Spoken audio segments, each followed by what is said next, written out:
other people. Sometimes.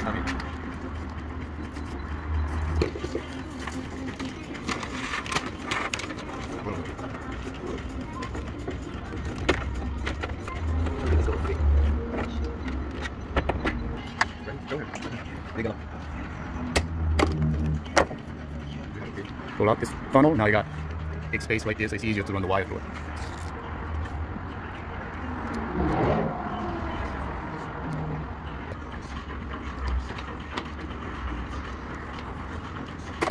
For the turn signal, just for this, the plug came with, didn't fit where the factory plug is.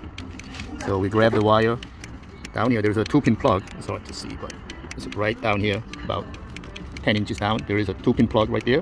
Then there's a green and yellow, which is a turn signal that goes into the yellow wire, which gives you this turn. It's the same as this. And we are hooking up this red wire to parking light wire.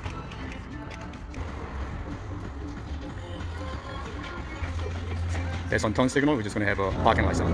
So when you have parking lights on, white obviously. When you do turn signal, yellow. That's it. Oh, why? Right signal. See? Right. Left.